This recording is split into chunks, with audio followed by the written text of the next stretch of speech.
Bienvenue à bord de cette table, c'est Ludo, et aujourd'hui, je vais vous présenter le jeu Captain Flip. Captain Flip, c'est un jeu de 2 à 5 joueurs pour des parties d'environ 20 à 30 minutes, et c'est un jeu qui a une mécanique ultra accessible. Même ta grand-mère pourrait y jouer, et il se pourrait bien qu'elle puisse te battre en plus. Au début du jeu, chacun va avoir son plateau, on a tous le même pour commencer, celui-là est le plateau de base, c'est le plus simple. Et à notre tour de jeu, on va tirer une tuile dans le sac, et chaque tuile a un recto et un verso. Recto, verso, recto, verso, recto, verso. Non, c'était recto. Et à notre tour de jeu, du coup, si on reprend un petit peu de manière un petit peu plus sérieuse, Non. on prend une tuile, du coup on regarde qu'un seul côté. Et à notre tour de jeu, on va pouvoir choisir soit de garder le côté tel quel, soit de retourner la tuile. Si on retourne la tuile, on ne peut pas revenir en arrière. C'est un choix définitif. Attention à vous. Est-ce que vous allez prendre des risques? Est-ce que vous allez être safe? Est-ce que vous vous dites que votre perso il est bien de base? Ou est-ce que vous allez avoir mieux de l'autre côté? C'est un petit peu le choix de la vie, ça, pour le coup. Et une fois qu'on a fait ça, on va pouvoir placer notre perso sur une des 5 colonnes qui est proposée sur notre plateau. Sachant que vous voyez qu'il y a des colonnes qui vont de 3, des colonnes de 2, des colonnes de 5, etc. Et que au bout de certaines de ces colonnes, il y a un bonus qu'on va pouvoir récupérer.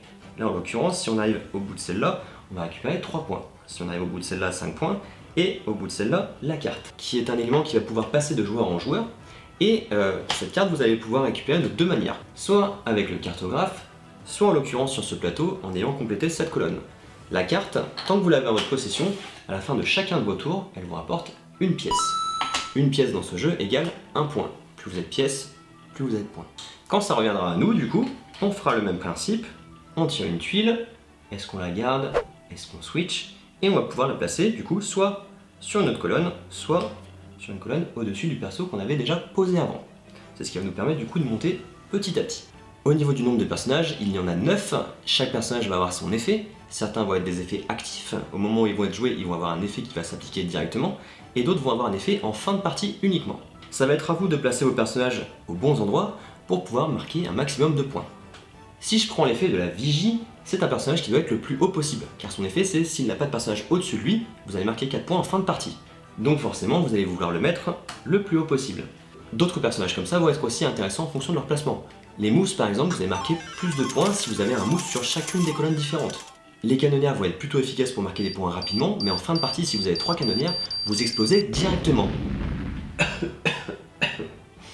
C'est en prenant en compte de tous ces effets et du personnage que vous tirez à votre tour que vous allez pouvoir du coup prendre des risques sur le placement de vos personnages.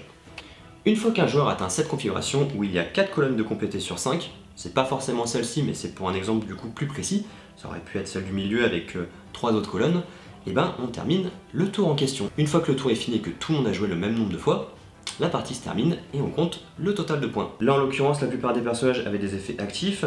Les personnages qu'on va compter en fin de partie, ça va être la charpentière, ça va être le perroquet qui va faire -1, le mousse et la vigie. Pour les autres, ils ont eu un effet qui ont été actifs pendant la partie. L'avantage de Captain Flip, c'est que c'est un jeu qui peut évoluer avec le temps. Vous avez différents plateaux, là vous aviez le plateau de base, mais vous en avez encore 3 autres différents qui vont vous permettre de faire de nouvelles parties, avec de nouvelles mécaniques aussi au niveau de certaines colonnes. Chaque plateau a sa propre histoire, et c'est ce qui vous fera vivre la plus belle aventure de pirate qu'il soit en matière de jeux de société. Ça y est, vous avez toutes les cartes en main, ou plutôt les tuiles en main pour pouvoir jouer à Captain Flip. Encore une fois, c'est un jeu qui est vraiment ultra accessible. J'espère que cette petite vidéo vous aura plu, n'hésitez pas à aimer, partager et commenter, et on se retrouve très vite pour une nouvelle vidéo sur un nouveau jeu de société. Ciao!